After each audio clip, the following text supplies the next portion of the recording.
What's happening, people? It is Cooper. The Welcome to Cooperville Podcast is proudly brought to you by my friends over at Midwest Meals. MidwestMeals.com is the website. It is so convenient. Now, Midwest Meals, here's what they do. They do all that meal prep for you. So your meals are ready to go for the week. All you have to do is go to MidwestMeals.com, pick out the meals you want for the week, add them to your subscription, get that done by Friday, and then on Monday, no matter where you are, nationwide, they will ship to your house. Your meals will arrive, and you are set to go. Meal prep, check, done for the week. And if you're local, if you're here in the Valley, you can just stop into one of their many pickup locations and grab your meals for the week on Monday. Very cool stuff. You got your macros counted on there, calorie count. They have the macro calculator on the website, which you can go and see where your goals are at. Like if you want to gain muscle, you want to lose some weight, you want to maintain. Add all your stuff in, your info in, and boom, it'll pump out the number of each that you need to have in your body to achieve those aforementioned goals. MidwestMeals.com. Promo code is Cooper. Get 10% off your first order. MidwestMeals.com. Hashtag MidwestFitFam. Ball Wash, proud new sponsor of the Welcome to Cooperville podcast. They got everything, guys, for your guys down there. The stanky parts. The wash, the rub, the spray, and they actually just added a new product line. I just got the email a couple of days ago. Quickies Body Wipes. So when you're on the go and you want to get all that sweaty, dirty grossness off the rest of your body, bigger, better, extra large wipes available now from Ballsy, the makers of Ball Wash. Ballwash.com is the website. Go there and check out their fine products in all their different scent profiles. And at checkout, use the promo code Cooper and get 15% off that order. Ballwash.com, hashtag live life balls out. Violent Gentlemen Hockey Club, you know those guys. Proud sponsors of the Welcome to Cooperville podcast. Their hoodie collection, I want all of them. I am kind of a hoodie connoisseur when it comes to the fall and winter seasons. It's kind of my go-to. Yes, they're all black, so that's just me. But man, I want each and every one of those Violent Gentlemen hoodies and pullover sweatshirts. It's me. I have an addiction problem. You need to go and check them out and see exactly what I'm talking about. ViolentGentleman.com. Find something you like. Maybe it's not hoodies. There's t-shirts, there's ladies wear, there's caps, there's everything. Jerseys. Jump on board. ViolentGentleman.com. Promo code is Cooperville15. 15% off your first order. ViolentGentleman.com. And you know, the show wouldn't be complete without a couple Monster Energies keeping us fueled over here, keeping the workouts going, focused and hydrated with Monster Hydro. You know, they got all the varieties. They got the original. They got a whole bunch of different flavors. The Ultra line, which we're talking 0 sugar, 0 calorie. Hashtag Monster Podcasts. Welcome to Cooperville. The Welcome to Cooperville Podcast. On demand anywhere quality podcasts are available. And some places where cheap podcasts are available. At the local gas station has some. Subscribe, get updates, feel better about your life. Welcome to Cooperville.com. Check. Welcome to Cooperville. Make sure you use a coaster. The wife gets upset when we leave rings on the tables.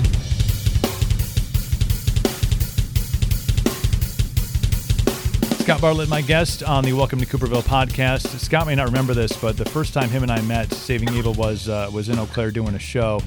You stopped by the studio. We did the your stereotypical radio interview, and then before the show, here's where it got real. Saving Abel. We met in the bar. You're like, dude, can you somehow get a bottle of Jack Daniels from the bar to the RV parked down the road? And I said, absolutely. And confiscated a bottle of Jack. There may have been 2. My memory's fuzzy. But made it to the RV and got to hear the raw demo in the RV of Bloodstained Revolution right before the show. And that is where we begin our conversation as we are back in on the podcast. Scott, thanks for the time, brother. Really appreciate it, man. Dude, I think I remember that. Amongst the piles of Jack Daniels bottles in the wake, that was there was the raw demo. I think it was on disc. I can't remember. I would say, was it on cassette? No, I think it was on a disc. But yeah, we jammed out to it, and that was kind of a big point for the band, and for us kind of touching base in life and in radio and musicians. It's such a it's a crazy relationship at so many different levels because you guys travel all the time. You're always on the road, pounding the pavement, doing the damn thing, and you meet everybody because it's kind of part of the gig, going to radio stations and doing the interviews, and then pre-show, post-show. It's a long road, man. Yeah, it's definitely it's tricky how you gauge relationships. Right. You just gotta. That's why we decided a long time ago with Abel that let's just always be us. Mm-hmm. Like not front, like things are always easy. Just Right. kind of tell it like it is. It's like one of those that I think therapists will tell you this. Thank God I haven't been to therapy because I'd probably be a lot more level-headed. Probably wouldn't write cool songs. But like, you gotta just be you at all times because it's impossible to keep up with lies. Right. And exactly. like fabrications, and it'll dig an early grave, man. So like the same holds true with relationships, friends, fans, family. Just be you, man. Mm-hmm. And the people that don't like you how you are, fuck them. Exactly. There's something to be said about, and especially in the music industry, the radio industry, really anytime you are, dealing with different groups of people, masses as far as the fan base goes. Obviously, there's some corporate things you have to deal with on a certain level, but as long as you kind of keep a level of authenticity about yourself, that is where you can continue not only in the career path and on the road, but as well as being able to go home and sleep at night. You don't have to worry about like, oh man, we're in Wichita tomorrow and I can't remember a dude's name, but I'm going to pretend that, it's all good. So, you guys have always done a great job of really being true to who Saving Abel is. As I just remembered, I looked up in my studio now. I moved everything when I got let go from radio. I moved everything into my home studio, and there's a bottle of Jack Daniels coincidentally sitting on top of one of my racks that says Saving Abel, Roswell, New Mexico. It's got yellow tape around it, and so you have been ever present since that night in my life. That bottle has traveled with me since then, and it still sits loud and proud here in the lab. Rock and roll, man. That's a cool bottle. I do remember when we did that because we did two. Mm-hmm. We sold one at the merch table, yep. And I guess you got the second one. I did. I think I did end up with the second one. And it's cool because I'm weirdly into aliens and stuff. So I figured the Roswell, New Mexico tie-in just really, it's like the rug in Big Lebowski. It really ties the room together. Yeah, really ties that bottle really ties this room together. That's awesome, dude. I love that movie. I'm going to take you back a little bit, Scott, to getting into music because it's one of those things, and I love talking to artists about this because everybody has a different way that they entered into this wild world, and you having some longevity, you understand how wild it can be, the ups and downs of it. But when you're growing up, where does the music first find its influence in your life to the point where you go, hey, instead of going and being this profession or being this, music is a path that I'm going to pursue as a full-time, lifelong career? Right. Man, my path in that is actually, I'm sure everybody's is interesting. Mm-hmm. Mine is sort of off the beaten path. Although, I guess everybody's personal experiences from their perspective. But I remember sort of prototypical being one of those kids that was like, you had a choice. You could either do like this reading thing in like third grade, like free period was reading or choir. Right. And I was like, I'm going to do choir. Mm-hmm. And for whatever reason, that led me to doing like I went to an all guys private prep school, which is kind of different than a lot of people know. That it's like a competitive academic environment. Mm-hmm. And I ended up in middle school doing this thing called The Middlemen, which was an a cappella group of 12 people. And we do like Beatles tunes. Wow. And that ended up translating into what ended up being the Traveling Men in upper school. I mean, we went over to like Czechoslovakia and sang and stuff. And I remember having to learn all the parts. Like I could do bass and I could go all the way up to the high tenor. And that led me to theater. People were interested in me. So I ended up getting into that. And this is kind of like, I'm going all over the spectrum here because it's hard to make it chronological, if that makes sense. Right. I'm just recalling all these memories. Like I played Jesus in Jesus Christ Superstar. Wow. Yeah. But it wasn't just that formal. Like I can remember in 8th grade playing in my rock band for the all-girls school across the street. So there was the all-guys school, and then we had coordinated classes in upper school with 2 all-girls schools. And we were really excited about that because, when your freaking hormones are raging, we're going to go over here. Go to the all-girls school. They keep you away from girls like caged beasts, right? Which is what you are. I remember we went over there, and I took my shirt off. I was the singer. I played "Rockin' in the Free World" by Neil Young. And nice. I took the tie off and my shirt off, and I had nothing but like an undershirt on. And the chicks lost their damn mind. And I was like, there might be something to this. Like, I believe I can get down with this. I have unlocked the secret. Yeah. And it was like, like just the vibe and like the energy level. It was just so intoxicating. Like, I'm not sure if I ever got over that to this day. Right. And what ended up happening was I stayed in bands, and like most like high school kids, like I did all the, I did drugs, I partied, I drank, I played football, I was a meathead. I was the Maryland State bench press champion, if you can believe that. So I was always sort of very driven, almost to a fault, at whatever I did, including music. And I can remember like a quintessential sort of pivotal moment in my musical upbringing was I was playing a lot of guitar, but I was the front man in my band. And it was sophomore year, and I had decided to go on this, it was a Peace Corps mission over to Honduras for 5 weeks over the summer. And we were going to build a church. But this town that we were in was called Las Ruinas de Copan in Honduras.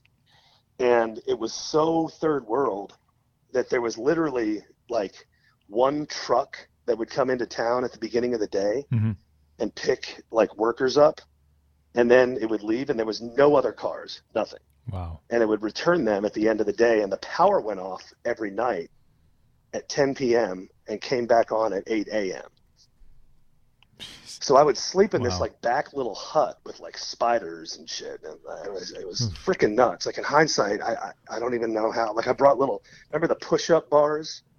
Oh yeah. Because like I knew there wasn't going to be a gym, and I was playing football. I was like, I got to keep up my weight strong. So I can remember doing that. And I remember there's this amplifier called the Pig Nose. And it's literally like a little box that runs on batteries. And the volume knob that turns it, there's one knob, it turns it on, it turns it off, and it's the volume control. And it's a Pig Nose. My mom to this day still asks me about it, which is funny because I was a deviant little asshole. I snuck hash into Honduras as a 16-year-old kid. This is way pre 9/11, obviously. Yeah, they didn't check us thoroughly. Yeah, like I snuck it into Honduras, which is stupid because you can probably find it there, Right. But I was just this aloof kid, Anyway, I brought my Stratocaster, a Metal Zone Boss pedal, and the little Pig Nose amp. I ended up about 3 days in meeting this gentleman whose name was Carlos. And he was like, I barely spoke Spanish, but we found a way to talk, and we figured out that we both played guitar. And I snuck out of my family house that night and met him down at like the town square. And we jammed. And I kind of like jammed over his songs. Like I barely sang at all. And that went on for about 5 weeks. The thing about it is, you don't realize how much better you're getting at something. Right. It's like getting fatter or thinner, like you're on a diet. Somebody sees you every 2 days. They don't notice it, but if they see you after 5 weeks, they're like, holy crap. Like Well, when I came back, I had no idea how much better of a guitar player I was. Right. But we had rehearsal, and our lead guitar player, everybody like went up to have a smoke or something, and I just decided to shred. And when I stopped and looked up, they were all just looking at me, and my drummer goes, "Man, you been taking guitar pills or something?" And I was like, and then I didn't, and then they had a talk without me, and they fired the guitar player. Wow. And they were like, "You're the lead guy," you know? And around that time is when I discovered the Allman Brothers. Oh, yes. And they're so guitar driven. Mm-hmm. And I'd already been like a classic rock guy. Like I can remember if I got my homework done on time when I was younger, I would get to go in the 1980 320i BMW. And Nice. if I was strong enough, it had like the sunroof with the spinny thing. Like it wasn't powered. They didn't have that shit back in 1980. If I was strong enough to push it all the way back, Mm-hmm. like because the spinning thing was broken, like the spinning apparatus, you had to just Push like it. literally pull it. Yeah. If I was strong enough, I would get to listen to the radio. And it was always Pink Floyd, The Wall. Nice. And, that was just, so Pink Floyd and the Allman Brothers kind of took over my life. Mm-hmm. And I just started being like one of those guitar nerds. It turned into 3 and 4 hours a night, which was problematic because I was at this all guys private school, literally every day from 8 a.m. until 10 p.m. because I was in every theatrical thing they had. Right. And those rehearsals were after school and after sports, and I was involved in sports too. So I've just always been so active, but always found time for music. And so by the time I graduated, I knew that music was what I wanted to do, but I didn't want to convince my parents because I was 18. Right. They just spent a lot of money on my education. But I got into a really good school called Rhodes College, which is in Memphis, Tennessee, which coincidentally is about 2 miles from where I am right now. I live in Memphis. Nice. I bought my house here. So I came down here, and it's such a rich culture of music. Absolutely. It's literally mentioned in more songs than any song in the history of time. Jeez. The mention of Memphis, Memphis. Tennessee. You can Google that. So it was the right decision for me. And I mean, I could keep going and going and going, but the moral of the story is I just kept going in that direction. Mm-hmm. I got my degree in guitar performance and composition. I minored in finance, and I was in bands and played literally 5-6 nights a week for all of my college tenure. I graduated. So I got here in 96. I graduated in 2000. And I realized quickly with a degree in classical guitar performance and composition, you can't really do much else but teach guitar. True. Yeah, that's the calling. So I played, I played in like 6 bands. Like I was just like a guitar whore. Mm-hmm. I almost quit many times because of frustration. And then circa 2005, I met what ended up being Saving Abel, doing session work. Mm-hmm. And in 2006, we wrote a hit song about a blowjob called Addicted. Yes, you And did. it caught Yes, you did. label. Yeah, and that caught label attention. Mm-hmm. And that leads to a whole nother chapter of my life. But there's sort of the abridged version Right. of how I ended up where I am. I mean, that's that path. And, obviously when you say the word driven in there, driven in all aspects of things, that seems to be one of the main conduits between a lot of artists, a lot of people who find success in fields that aren't your typical day-to-days.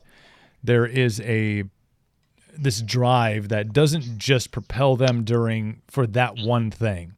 They're driven at everything that they do. If they find something, a hobby, if they are after a girl, there is just this relentlessness about them where they just keep on going.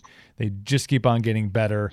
They grow, they learn, they do all these things in order to kind of keep on that path to success. Now with your story and just in how, world versed it is. I mean, I don't know if there's any better preparation than going to Honduras for being in like a traveling band that hits the road all the time.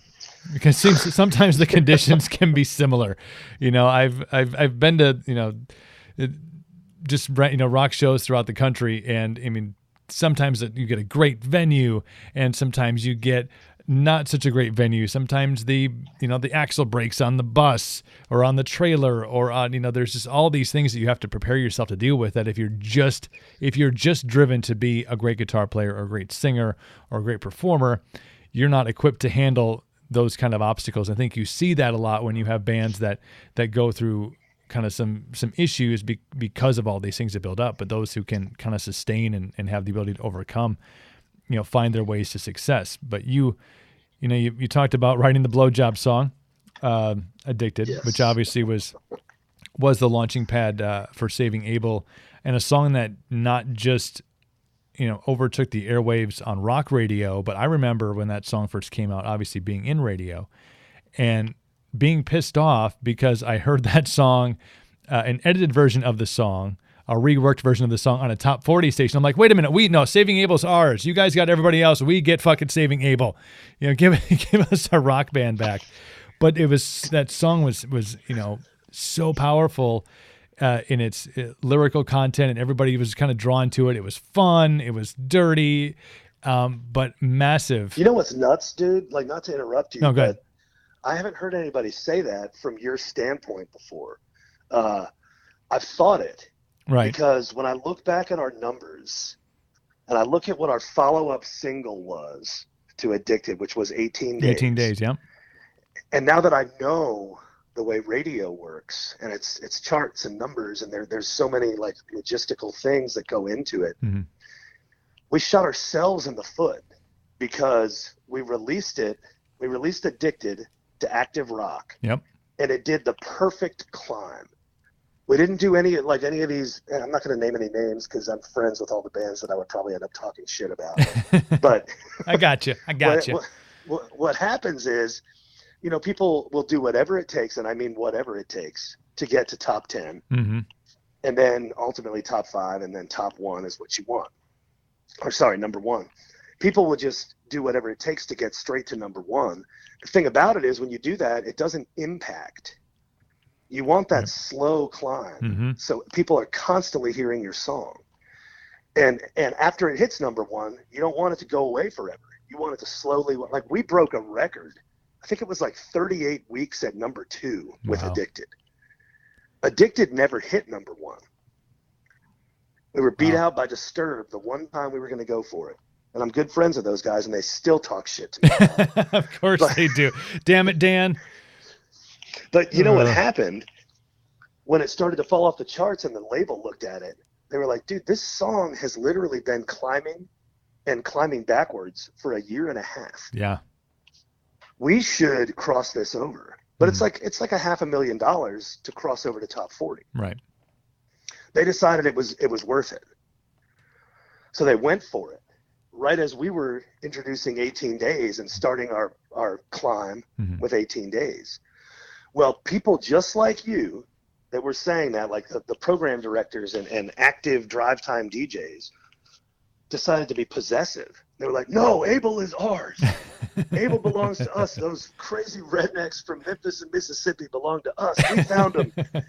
And so they put Addicted back into heavy rotation while we were trying to do a push for 18 days.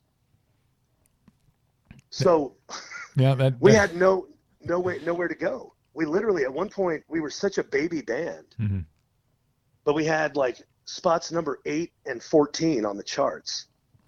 And people were like, this is not right. Like, we got to do something about this. we can't have two. We thwarted the matrix, like fucking Neo. We just jammed it all up. And ultimately, I think 18 days might have gone number 1 if we hadn't done that. But, there's a reason I write songs and play guitar for a living, and I don't work in radio. So maybe I have no idea what the hell I'm talking about. Yeah, there's a reason I'm not in radio anymore, too. Maybe I was pressing the wrong buttons. But I think that there was, in a time in radio from my perspective. And again, we weren't corporately owned. We kind of had control of our playlist at that time. So, but we had brought a new active rock to a market that never had active rock before.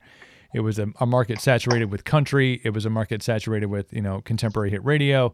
So we had, 2 big country stations battling. We had 2 top 40 stations battling. And we had, we were like the little engine that could, this rock station out of nowhere that just pissed everybody off. When we came out of the gate, we went on the air from no frequency to a frequency to number 1, in the ratings. And everybody's like, what the fuck is going on here? Wait a minute. Like, this shouldn't be happening. That's awesome.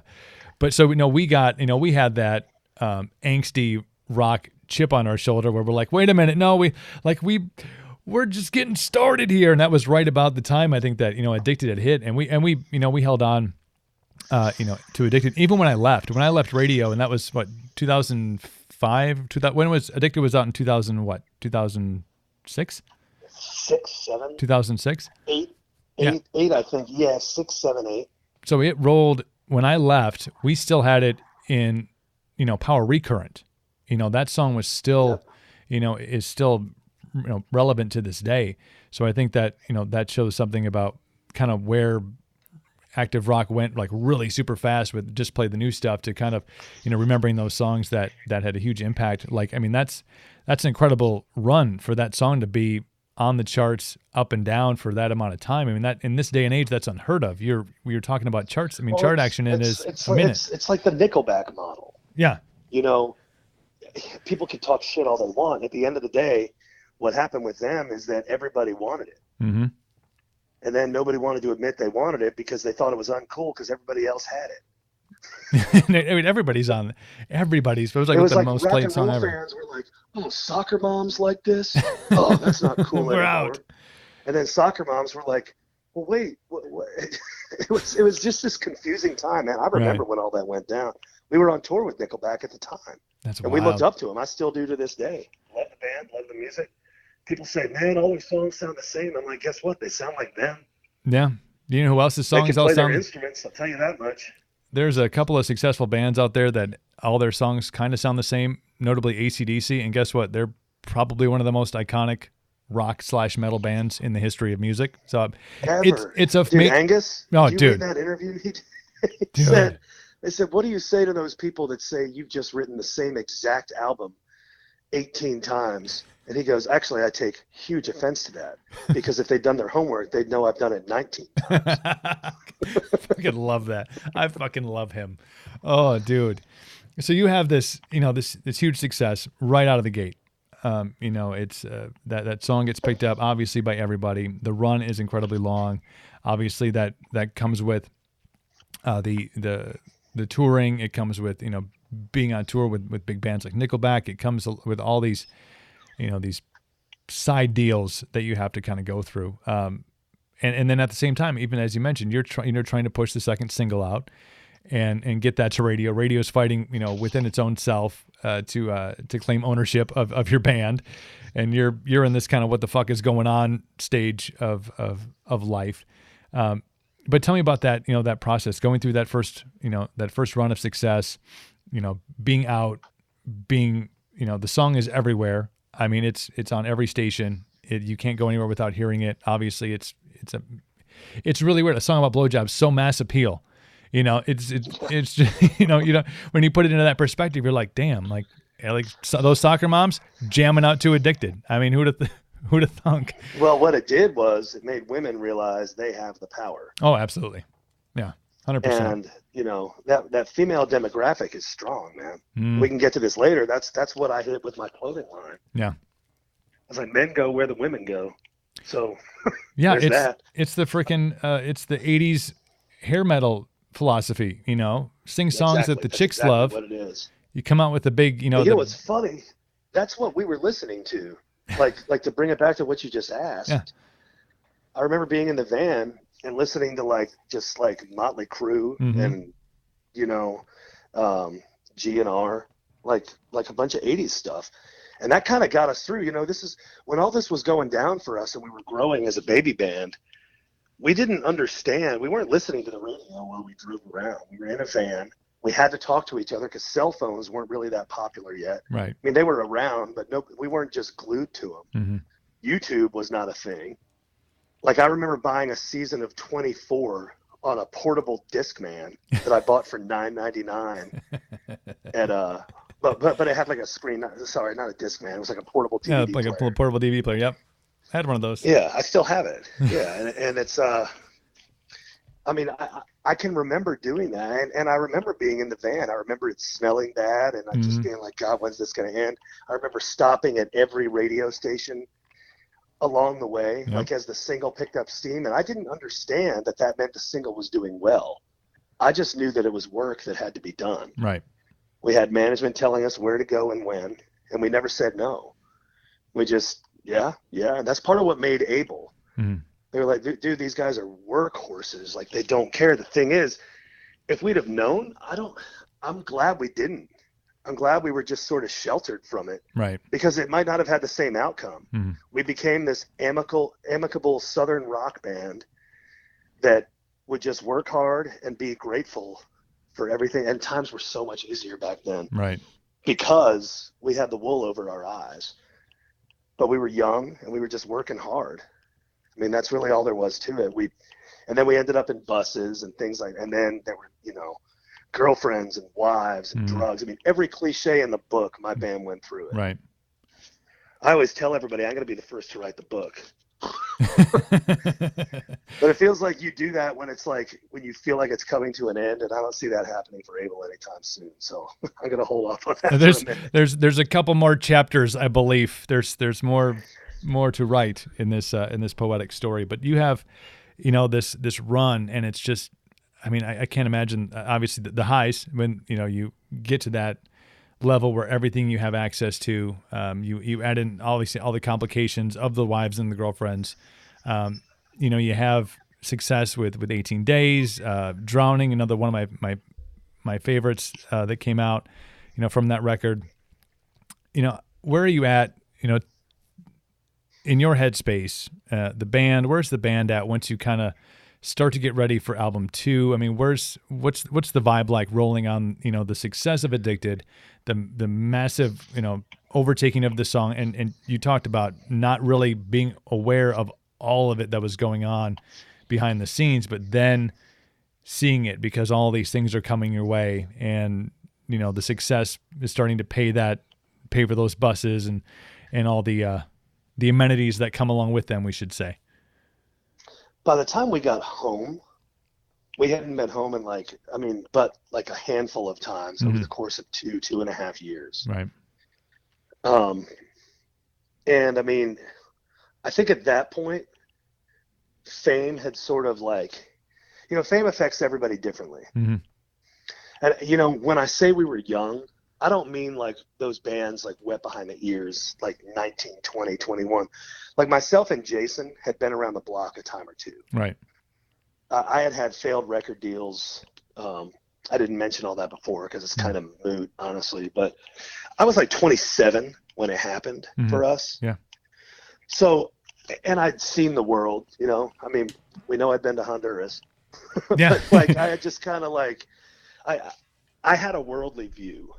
So I was able to wrap my head around the fact that we just went through something pretty special. Mm. I can remember my parents calling me going like, holy crap, you're in USA Today, because a rock band was on the top 40 charts. Right. And that was like a big deal. Yeah. And so I knew that it was pretty special. I don't think I really understood until I went out in Memphis. And you got to remember, I was a fixture in Memphis. I played 5-6 nights a week. Everybody knew me. My nickname was Sluggo. And I was just known by all as like this sort of friendly guitar player guy that liked to party. Right. And I remember going out the first time to my local bar, the Blue Monkey. And it was like Norm from Cheers. Everyone was Sluggo! And I was like, holy crap. Just nobody would stop. It was almost annoying. Right. Because it was like friends, like people I considered friends were like fans. And it's so crazy because that's the problem you want to have. Yeah. You know, like you want people to want you.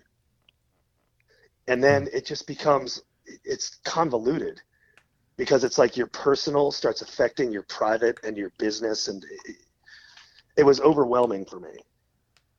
And in hindsight, I don't know if there is a right way to handle it. I probably didn't handle it right. I just drank a ton. Right. Started, again, every cliche in the book, literally taking like strange Hooters waitresses to exotic islands. That actually happened a couple of times. Let's go on a trip. Going to Vegas for the weekend and not remembering booking the last minute flight. Oof. Like, you know, waking up in Vegas, like, why are we in Vegas? Like, you know, like right. that. I went through that. Mm-hmm. And I'm glad I did because I learned a lot about myself and the world and, you know, learning to like that quality of life of just go, ultimately halted me. Mm-hmm. You know, because I'm sure we'll get into this, but I actually got sick. Yeah. But the way I processed it was that my dream finally happened. And I think I thought it would go on forever, which is like the first rule you don't go by.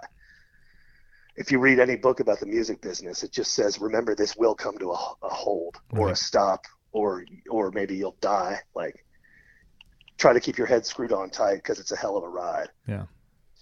It's and I fell victim to that just like everybody else does. Mm-hmm. Yeah, there's you know, the iconic bands that I think to this day still, you know, stand as the icons. I mean, we mentioned AC/DC, obviously. You know, how the Stones are still going. I mean, they found the magic, you know, the magic elixir, or, you know, Keith Richards is going to outlive us all anyway, so maybe we should be taking notes from his memoir. But, you know, it is, and you obviously are still killing it with Abel to this day, but you've been witness to the fast rise and the excess and the demise of many bands that have come up, you know, bands that have had almost a similar trajectory as Saving Abel did, where they have that song, and maybe not to the extent, because, you know, to have a song like Addicted that goes and crosses over and has success on a top 40 chart, that's really unheard of. But a lot of bands have come out and you're like, damn, that's, you know, I remember, you know, you get singles delivered and you're like, damn, that's a great song. That's, you know, it's a new sound. That's a new this, and you just see the skyrocket, and then you don't hear, you know, then they're gone, you know, then you don't hear from them again, or the follow-up isn't, things change and the follow-up isn't, you know, where they want it to be, or they just give up, or they just live, you know, in that moment, and then they hold themselves there forever. But, you know, to be able to keep on and go through the things that you went through, you know, you talked about being sick, which I want to talk about, but it's tough to keep up with that pace of life. And I think you found that out likely firsthand. Yeah, I definitely did. You know, Abel wasn't, sometimes I wonder what it would have been like if we would have been a one-hit wonder with Addicted. But the thing is, all the follow-ups went top 5. Right. Mm-hmm. They just didn't all cross over. You know, Sex is Good did. Yeah. So the second record had our first number 1, which was Sex is Good. Mm-hmm. And by that point, we all thought we were too cool. That was when band fights started, and everything was an issue. You know, if the bus had to stop because somebody had to take a dump, it was like, screw you, man. You took a shit last week. You know, it's like, oh my God, what are we really fighting about here, guys? Right. You know, and I was just as guilty of it. I mean, you get tired, you get worn down. I mean, if you follow on a timeline, if you were to just write down every cliche in the book for how success goes, we followed the exact pattern. Right. I mean, down to, you know, third record, things got tough. Record labels were folding. Mm-hmm. We joined with a record label that we didn't end up jiving with. They used us as a pawn, basically. That's another conversation altogether. Right. And you learn this all after the fact, because empirical data is just that. You don't get to see it until, you know, the graves are dug. Right. And with the way this all went down, you know, we ended up weathering a lineup change because my singer couldn't take it anymore. Right. He was sober and he was sick of the fighting and he wanted to be at home with his kids. So he split like 2013, and we had to rebuild the whole thing. Yeah. And we did it. It's just, it's not at the same level that it was, but we found an entirely new audience since then. So I think that the best way to do this business and navigate through it is just to keep an open mind, because you're going to get thrown some curveballs. Yeah. You obviously, you know, through the success and through what I want to kind of correlate it to is a real massive change. You mentioned being on a stinky van with a bunch of dudes, you know, and like, this is this as good as it gets. And then obviously you see the next level, you see the tour buses, but the industry and the way in which people receive music, and even, I mean, I think down to the level of the record label. I mean, it just, that environment in that span of time, even radio, almost went 180 with the introduction of the technologies that we currently have and that continue to fill our palate. Is you have, you know, I remember watching the explicit version of the Addicted video, you know, and that was like, oh, hey, these guys, they know how to shoot a video and get some fucking attention. Edgy. It's edgy. And then now you can't, now it's tougher to find these days. But you went through a musical period of time in the industry when it changed so much, you know. So you not only had all the quintessential band issues that you have when you do add in, you know, the access to anything, the rigorous schedule, the, you know, not jiving with record labels, all that stuff. And then you have this whole new world of technology that's out there. So it all kind of fits right into when this, Saving Abel is kind of going through some tough times. Obviously it helps matters in certain avenues, but obviously adds a lot more stress to an already stressful situation. Yeah. Well, it's just, I mean, it all comes down to, like, you know, the inception of downloads, file sharing, all that. You know, I mean, I remember when that happened. I can see it in royalty statements, you know. When Addicted came out, nobody downloaded music. Right. When 18 Days came out, everybody downloaded music. That quick. So it's literally like you could see on a timeline. Again, it's empirical data. It's not subject to scrutiny. You can just see it. And that's the thing. It's like everybody's, you know, it's progress, it's technology, but is it? Because what you end up doing is disillusioning musicians. It's basically impossible to make it now, honestly. Right.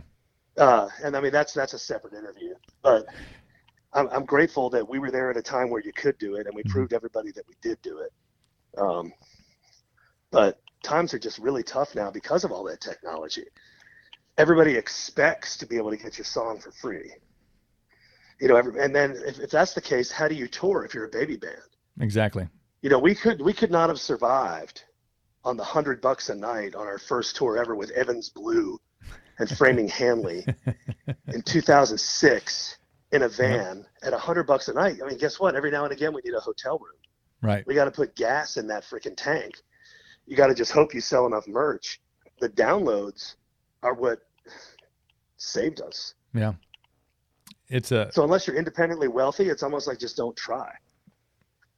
Yeah, and I think, you know, even at that point, if you have that kind of access, and if you have that wealth, you know, I'm not sure the music industry is the avenue you go about, you know, doing it, because there are, when you don't have, I don't think you'll find success in that, just because of the fact that you will have challenges that you're probably not prepared to overcome. You know, there's a lot of, you've talked about the stresses of being on the road, of the things you just mentioned, you know, $100 a night. But, you know, even in these days, I mean, there's bands out there that are doing, you know, 50 weeks a year in touring and literally scraping by. I mean, they have a broken axle, they blow a tire, they miss a gig. It's, you know, that could put them off of a tour. It's that, you know, they're hoping for those downloads. They're hoping to gain success, you know, in a digital world that is less reliant on how things were built, you know, prior to them. And to get started in this day, it's easier. I think it's easier to get started in music now because there's so many avenues to put music out and ways to get them to a fan base. But to go on the path of radio success, touring, you know, building a huge brand, it all has to be done really socially, and it's a wild world. You have to really have a good product out there because people can find the next best thing, on Google. Well, and you just have to be savvy. Yeah. Like, I am now the youngest member of Saving Abel, and I have no idea how to do a Facebook boost or a campaign to I don't know how to do it. Right. Because I'm a dinosaur now in the industry, in the sense that I still believe it's supposed to be about the music, 100%. which makes me old. Right. It's Right. you need that young person that's well, clearly you need to click here and we need that person. Yeah. And a lot of labels fell short when it came to that. That was a massive shift in technology and game plan as to how to run your business. I think that's what it became. I mean, the music industry became, even at the band level, it always had that element because obviously you guys are tracking merch and, you're coming up with new, ideas and branding campaigns to, logo designs, all these things. So there's a marketing element to it. But now you have to have that business savvy. If you're just, you can be extremely talented. That will get you so far. But if you're not able to expose yourself to a world that walks with its face planted inside of a digital device, 19 out of 24 hours a day, it's tough to find that kind of exposure without knowing how the buttons work. You ain't kidding, man. Believe me, I'm living it right now. Yeah, but you got a good crew around you though. All those guys, they know the buttons to push. Half the time. Yeah, well, there's always it's good to have those people that do stay up with the times. Right. I run a side business, Yeah. and I have people that help me with that side of it, because I know that at the end of the day, that's not my strength. I got to cater to my strengths, which stem from creativity. Right. I've asked my 9-year-old when I started my own business and got into this thing. There was being in radio, we had to change the hat into being kind of social media gurus and learning that technology. But there are still things I'll ask my 9-year-old and he'll figure it out. Like, dude, hey, what's the next big thing? Oh, everybody's on TikTok now, Dad. I'm like, oh, what the TICK? No, it's TOK, Dad. It's TOK. I'm like, you watch your mouth, young man. So that is a whole new world exposed out there that you have to be really have somebody at least in your wheelhouse that understands how it works. Yep. So you mentioned getting sick and you being the well-traveled. You talked about traveling even before the Honduras trip, which I think is what a great reference back point to learning that drive and coming back with all the the talent that grew over those 5 weeks. But you've been all over the world. You've seen things. Memphis is a beautiful place. Musically, that historical musical legacy that lives there. You've done bands before Saving Abel. You've been on the track of success of Saving Abel. The ups and downs through going through member changes, the excess of the road, the waking up in Vegas story, which, really, I don't want you to write the book yet because, like I said, the band has so much more to do, but I can't wait to read it because, Well, I'm going to have to ask the guy I was with what the hell. Hopefully he was, see, in this day and age, somebody's got that on video, which maybe it's a good thing that it happened when it did. But, talk about getting sick and, how, what the story behind it and overcoming any setback in life can take you in kind of two directions. You can go and work your way back up to where you were before and excel, or you can find a place in a deep, dark place and remain there for a long period of time. Yeah. Well, with me, it was, in general, I attribute it to excess. Mm-hmm. I've never really been, I mentioned doing drugs growing up, like when I was in high school, maybe a little bit in college. I've never been the drug guy though. Right. I've always been the drink guy mm-hmm. that never stops. My drinking was legendary, and my just party skill. I would sleep 3 hours a night. I've just always been that way. Right. Well, when you're running yourself ragged like that, eventually it's going to come to a halt. Mm-hmm. And it happened to me circa 2015-16. I started fainting. Right. And I was stupid. I didn't tell anybody. Mm-hmm. And what was happening was my heart was slowly failing. And I liken it to like a dying car battery. Like, I know more about the human heart now than I ever wanted to, Right. because I had to educate myself. By the time we isolated the issue, we found out that my heart was operating at 19% Jesus. of full functionality. Damn, dude. And they say typically, like when you're just walking around, it's called your ejection fraction, which is like a ratio of something out of 100, how hard your heart pushes blood. And a healthy male, like between 30 to 50, 30 to 60, is 55. 45 is like, okay. 35 is serious cause for concern. 25 and under is you need a transplant. Wow. And mine was 19. Jeez. So they were like, we have to tell you that by law, we have to put a pacemaker in you because you're insured by Blue Cross, because we fear the next time you fall over, you're not going to wake up. Wow. So I had to have a pacemaker put in. 6 days after I had the pacemaker put in, I had what would have been a fatal episode. I fell over and my heart basically quit working for about 10 to 12 minutes. Jeez, dude. And it just kept shocking me. Like, I'll never be able to forget it because I didn't pass out. And when I told them that after I got to the hospital, they were like, oh my God, you poor man. And then they told me, they said, usually after about 4, you pass out. After about 6, they didn't say die. They said after about 6, you expire. That's gentle. That's much nicer. I was like, that's lube. That's the meet me by lube. the card catalog, baby. Get the lube. I'm just going, oh my God, like, how serious is this?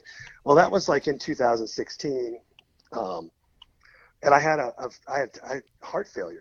I was in and out of hospitals. I dumbass wouldn't stop touring.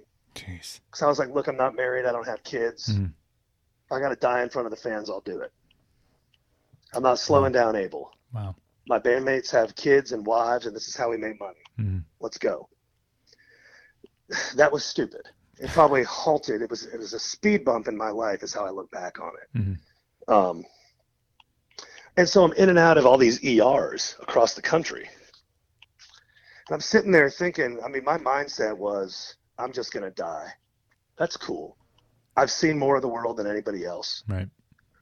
We've played music. I've got gold records. I've done things that musicians would never dream of. And I was in this dark place. I started writing this song called This Old Heart of Mine. And basically the premise was, all right, Heart, you and I had a good run. I guess you're going to bail out on me. And when you do, I'm gone too. So thanks for the good times. It was dark. Wow. Well, something happened where I kept being in these hospitals and I would see these sick children. And they were just so much more positive than me. What ends up happening is sort of this like transcendental moment. I'm sitting there, I'm having a particularly bad day. This one kid, like, he's getting wheeled out and I'm listening in. He's just so ecstatic, over the moon. And it's because he found out that he was going to get to spend Christmas in the refectory instead of the hospital bed. Wow. And I'm just like, dear God, I am the world's biggest pussy, like, that ever walked the earth. Because I'm sitting here feeling sorry for myself. And I've seen the world playing music for people that adore the music we put out there. Right. And it was just like this massive moment of clarity. And I was like, okay, if this kid can be that excited, like, maybe I can get through this. And I slowly changed my mindset. It wasn't overnight. Right. But I was like, I'm blessed to have good insurance and great doctors. So I was like, maybe I can beat this. And then it was a long road. I'm happy to tell you now that my ejection fraction is 55. Awesome. So I got past it over the course of time and meds and great healthcare ultimately. Right. But what I did was I started a foundation for children with heart problems. And the moral of it is, it's called Rock and Roll for Hearts. And the mission statement is, give kids hope instead of despair, because it's easy to get low and go to dark places. And, you can easily make the argument that hard living attributed to mind, even though my doctors told me there's no data to suggest that. Right. They're like, you say, you've been drinking all that, like your liver's fine. Mm-hmm. If drinking too much had caused your heart to fail, your liver would be completely fucked. Mm-hmm. And they were like, that's not the case with you. So, you can make any number of arguments, but with kids, there is no argument. Yeah.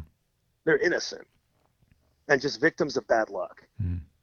So since I have had the fortune of being lucky and being one of those bands that got out there and have a name and a platform, I want to use it to, one, teach people about heart failure, and that it can happen to anybody, including kids, and have them educate themselves and help provide children with hope instead of despair through music. So rock and roll for hearts. And I wrote a song to go along with it called This Old Heart of Mine. I completely rewrote the song, dude. I don't know if you had a chance to listen to it. Yeah. She sent me over the copy. That's, wow, dude. I mean, well, it's now a message of hope. Yeah, absolutely. 100%. There's something to be said. That's where that is, kids are a weird, not a weird thing, but having one of my, they are. Well, dude, I have one and I'm like, dude, you're weird. But it's cool. He's cool. He's accepted that, he's self-aware, but there is, we kind of go through life and in a very fast-paced world, we're all 90 miles an hour with our hair on fire. You add a kid into it and that becomes, 110 miles an hour with your hair on fire. And you forget sometimes, especially if you're, our kid is healthy, but we had a moment a couple of years ago where he got extremely sick and we ended up in the hospital in ICU for 8 days. And we had so much perspective. And I liken it, it's similarly but different, from your scenario where you're in this room and you are like, wow, we are just living so fast. And the frailty of life is existent in all of us. But for a child who hasn't had the experiences, obviously you mentioned some of the ones you've had. You've gotten all these tremendous things that you've seen and been a part of. And these kids are going through these heartbreaking, from our perspective, they're heartbreaking issues that they have no control over. And you feel helpless and you feel like, wow, there's like, if something would happen to me, I'd be like, well, I deserve that because of this. I fucked up, so many times in my past that this is just either karma or because of those excesses that I lived in myself, just coming back and saying, time to pay the piper. When you're 9 or when you're 6 or however old these kids are, you're like, damn, this is just, you really want to be able to do something. And the fact that you took the issue that you were going through and obviously it brought you, not only did you get better, health-wise, but it brought you from, as you mentioned, sitting in a kind of a self-loathing position to this, position of there is something I can do. You found, the Rock and Roll for Hearts Foundation.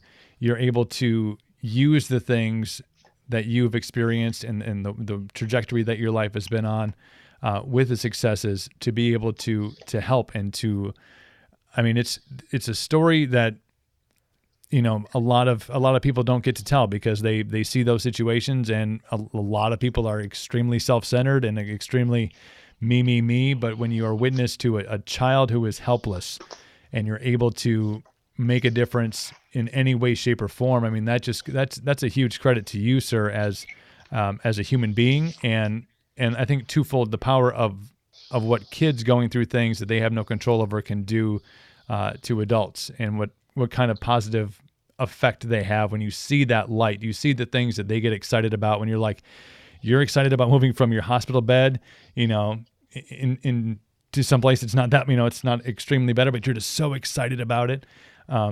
Really gives you perspective, and man, good on you for using that as a platform to just do great things, man. That's inspiring stuff. Well, I appreciate it. It didn't come overnight. It Right. took a lot of reflecting. When you're sitting there alone in the hospital, there's not enough cell phone time to keep you occupied. Right. When all that shit first went down, I was in the hospital for 11 days. Jeez. And every single day, I was like, can I please get the fuck out of here? And they were like, sir, do you understand what you just went through? And then they showed it to me because I have a pacemaker. Right. They could show me, like, where it's like, so here's where you died. Here's the point This where was you 4 days ago. Here's where you Here's how weak your expired. heart is. Yeah, here's where you expired. So that's actually kind of gnarly, man. A pacemaker, Yeah. just to be kind of vivid, it's like getting the paddles when it goes off. Right. So it's 10,000 volts Jeez. to your heart. It hits you with 10,000 volts all at once. And you're awake. You're awake. So the first one hit me, and I kind of like freaked out. I was actually on the phone with somebody who I'm still friends with. And she's like, yeah, you just screamed, and then I didn't hear anything. And I was like, okay. So what happened after that was I knew something was wrong. Like it felt like World War III going on inside my body. And I was like, okay, I'm supposed to sit down when this happens. So I sat down, and then that's why I say a dying car battery. It's like I felt the lights going out. Oof. God. And then it hit me again. And you're just like, it's excruciating. It's like getting kicked by a horse. Oof. God. And so it happened a second time, and I just laid down. And then I hit to the fact that it's gonna happen again. I could feel it diminishing, like my heart just weakening. Mm-hmm. And then I started thinking, please don't go off again. I would rather die. I would rather expire right here. Here's where I would like to than have expire. this thing hit me. And then it hit me the third time, and all I heard was total shell shock. Oof. God. And then the fourth one, I couldn't see anything.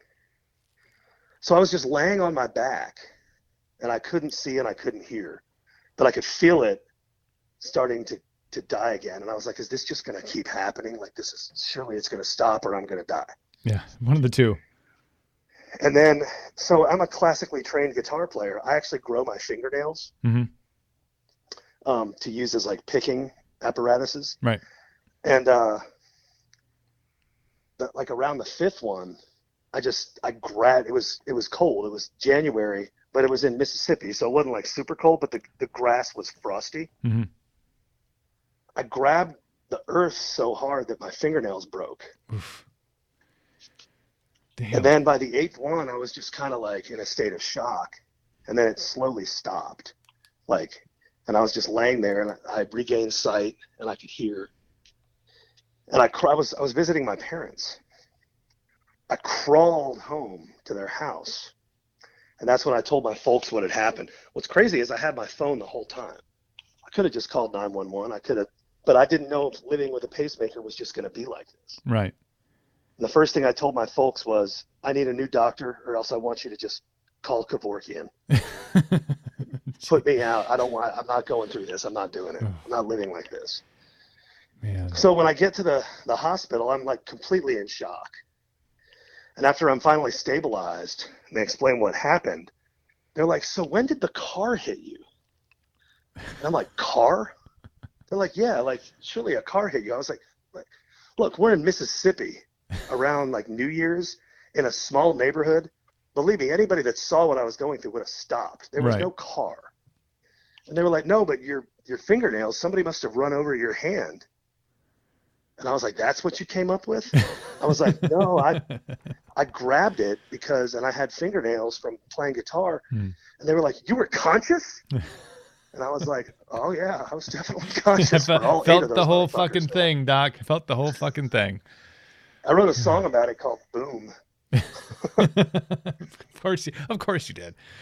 Oh man, that's, I think there's to go through that. I mean, that's nobody what's great lives through about that it, shit. Like, light at that end of the tunnel is that with these kids, Yeah. I'm not some hack It's just like, I'm not just trying to do something nice from the goodness of my heart, which is now healthy, thank God. I lived it. Right.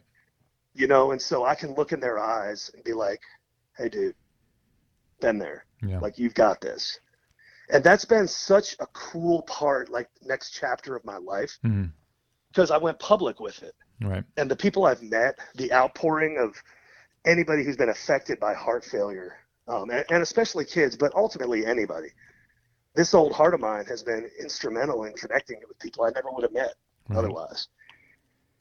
How can people, if people want to help out the foundation, I'm sure you're all over the social medias, website, where can people reach out to the Rock and Roll for Hearts Foundation and find out what you're doing, find out what things are available, how they can help? Best way to go is, you know, it turns out it's not easy to start a 501c3. True.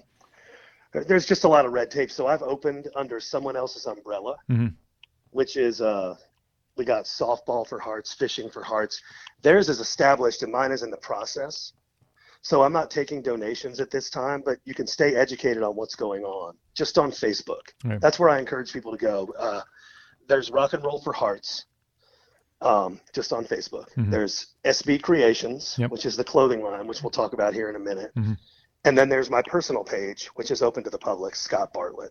So SB Creations, Rock and Roll for Hearts, Scott Bartlett. Stay up with me, hip to everything I'm doing. I try to be mildly entertaining while I do it, but you can keep up with my life and endeavors on those 3 pages. The SB Creations, the clothing line, I think is such a cool.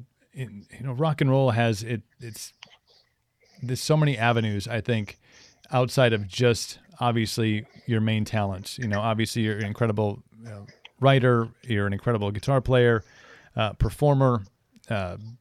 But to learn the avenues of what really amounts to becoming a businessman, becoming an entrepreneur, because I think being an artist, being a band, you know, kind of teaches you those things by default, because you need to learn how to be, you know, a brand and how to expose yourself there. But tell me about the creation of SB Creations, the clothing line. I know there's inspiration behind it. So tell me about, you know, all of a sudden you're a business owner now too, on top of everything else. Yeah, well, you know, I've had the line for a very, very long time, close to 10 years. But it was called something different back in the day. It was called TATCO, TATCO, which was an acronym that stood for the Artist Tattoo Company. And what we were going to do, it started with, I have a tattoo on my left arm that says Silicis Quod Volvo, which in Latin means rock and roll. Nice. A buddy of mine were talking one night, and it started bouncing ideas around. What if we put that on a shirt? Well, that came to fruition, and we got investors. And while the band was gaining success, those investors were coming out all the time. We had big ideas, and I think what happened is money was just misallocated. We didn't know what we were doing. Right. And by the end, I wasn't making decisions. I was touring, and I was like the vehicle to get like this company that I was a part owner of to other bigger artists. And we were making shirts for, you know, Papa Roach and Shinedown and Buck Cherry, and we were on tour with all of them, so it was easy. It was very accessible. Right. Well, what happened was at the end of the day, money was misallocated, and the investors didn't know what to do because the other people I'd started the company with stopped answering their phones. And so people are coming to me going, where's the money? And I'm going, I don't have any idea. It was then and there that I learned, one, not generally a great idea to go into business with friends. That's true. Two, know where every dollar goes when you're a business owner. Right. Otherwise, you look like a dumbass, and you're either negligent or you're a thief. It's one or the other. Yep. So I let the company lapse, and I resurrected it about, 5 years ago under a different name, SB Creations, which is solely my tattoos and the stories behind them on clothes. So that's been a fun sort of zesty enterprise for me. Because one, I'm not like one of these 120-pound rockers. I'm a big dude. I'm like 6'2", 240. with a lot of real estate and a whole lot of ink. So I'm like a Bob Dylan song. I can just keep going with my stories about my tattoos. And, right. So I've got about 6 designs now. Mm-hmm. And I've partnered with the Buckle. It's now called Buckle, which is a huge apparel store mm-hmm. that you'll find in malls all across the country. Yep. And I'm really excited about this. We're doing sort of like a Mid-South 5 test markets where I'm going to do appearances and play This Old Heart of Mine. Cool. Talk to fans, giveaways. And you can find that anywhere if you just go to, my page will give you all the information about it.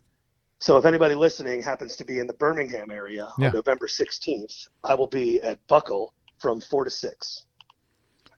That's awesome, dude. I mean, I know we're a little over on time, but I just hearing the stories, and I want to get you back on because I think there's a couple different avenues I think throughout this podcast that we could definitely venture down, and I appreciate you taking the time to tell the stories. I think there's so much to learn when you scratch below the surface of an artist, and you learn about that it's not all what we see on the screen. It's not all what we hear. I mean, there's a lot of it obviously that pours through in the songs that you write.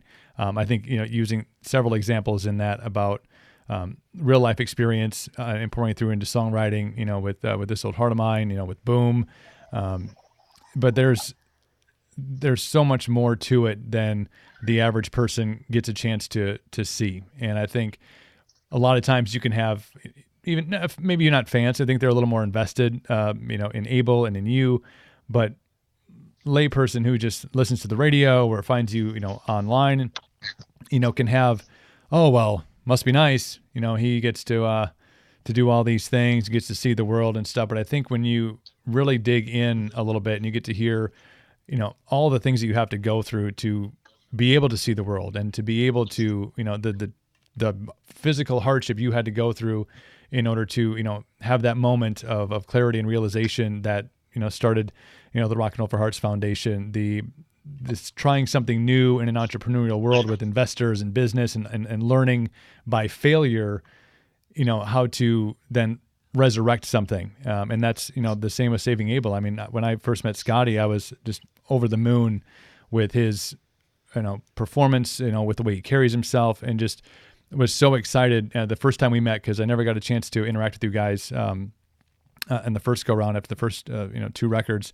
But I mean, there's so much more to this story to be written, and I'm glad that you had a chance, or that we had a chance to kind of lay bits and pieces of the prequel out for the listeners, because I think there's a bunch of beauty inside of a bunch of pain inside of the things you've had to gone through, Scott. And I think it's awesome to be able to hear them, from your mouth and from your heart. Well, what's cool about that, we can kind of leave it here. That's just my assessment. Mm-hmm. If you were to ask any of the original members of Saving Abel, they might have a different story to tell. Like, we all have our own stories to tell. Right. It's just on this public of a platform, your perception of it is really interesting. I remember I read this Willie Nelson book, and it was an autobiography, and he did something that was so cool. Like, the epilogue was, "It has never ceased to amaze me how 12 people can live the exact same thing and tell 12 completely different accounts of what happened." Mm-hmm. And he goes, "That being said, this is my life story, according to me, and the other 11 people I hold nearest and dearest to my heart." And then, like, one chapter is like the tour manager. Mm-hmm. And he'll tell these like sweeping stories about what it was like tour managing Willie Nelson. And then it's his second wife, his son. It's and the stories intertwine, right, with like vastly different accounts. Mm-hmm. And it's just so kind of groovy how that, and again, I think that's why it's so important just not to lie, right, and be you, because there's so much like real life in being real. Mm-hmm. And people identify better. There's no sense in trying to be cool. If you're on this rock star platform, we all know you're not a fucking rock star. You've been a nerd and a dork too. And we all identify with yeah, 100%. So just embrace it, No, man, authenticity. That's, that's a motto, I think, to live by. And I think if you are not living in that space yet, I think there's there's no time like the present to become an authentic human and to own up to, who you were and who you are. Because I think that is, that's where these stories have your stamp on them, is because you are truly authentic. I had one the other day. I've been handling tour managing Saving Abel. Right. And we were playing, it was one of the last shows of Mudfest, and I picked up the merch money. We were at a casino. The next morning I woke up and I was like, shit. I went and found Jason, and Jason's been handling the money, and I've been tour managing. And I was like, Jason, I don't have the merch money. I don't have any idea where it is. I know I went to the casino. That's all I know. And he goes, Bartlett, you gave me the merch money last night and said, take this from me before I go to the casino. But that level of just candid, sort of earnest, like, man, I can't remember where the merch money is. I screwed up. If I owe us, let me know. And he was honest right back. He could have taken me for probably close to $1,000. Right. He'd be like, nope, sorry, dude, didn't see it. I didn't see shit. What did you do? Did you win? Oh, man. Yeah, that's, it's a good way to cover yourself, too. Like, you take this away from me because I do not need to be currently in charge of this profit. Yep, and I knew it. Everybody told me I had one eyeball that was working flawlessly. But it got you. Hey, you got to the casino and back to the room. That's the important part. Yeah, that eyeball was in charge, man. Awesome. Hey, Scott, thank you. The world's hottest cyclops.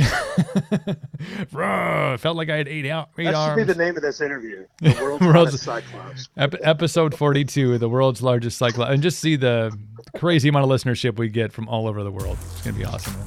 Right. Hey, brother, I truly appreciate your time. We're going to send all the links up to not only to the Saving Abel page, but also SB Creations, the Rock and Roll for Hearts Foundation. We'll get that all up on the show notes for the episode of the podcast. And thank you. Let's get you back on here soon. I know you got a busy run here with with Buckle and in the clothing line. So good luck with everything, and let's get you back on soon, man. Rock and roll. Can't wait. Thanks, Drew. Thank you so much for listening to the Welcome to Cooperville podcast. As always, I appreciate each and every one of you for listening, for consistently listening, for sharing the podcast with your friends. It really means the world to me to help spread the message, to help spread like wildfire. If you are listening and you're not subscribed to whatever platform that you're on, if you're listening on your iPhone or your Android device, maybe your tablet, or wherever you're, Alexa, please make sure that you are subscribing. That way, every time we drop a new episode, and they've been coming in hot as of late, you'll get a notification on your device to let you know that there's a new one ready to listen. I know you're all over the socials because I am all over the socials, and you can follow the program and all the things that we have going on, all the intricacies and behind-the-scenes stuff from the show. It's riveting. Social media, we are on Facebook, we are on Twitter and Instagram, so make sure you like, follow, and subscribe, and make sure you get all those details and insights and pictures and crazy stuff that we're doing. Last but not least, do have to say a big thank you out to Nick and the Holistic Remedies crew on the World Wide Web at holisticremedies.net. Your CBD needs, your full spectrum needs, they got all that stuff. And you get 10% off your order if you use the promo code Cooper at checkout. That's holisticremedies.net. Thank you again so much for cranking up the Welcome to Cooperville podcast. New episode coming very, very soon. Otherwise, always a good opportunity to catch up on previous episodes. Thank you so much. Go get after it.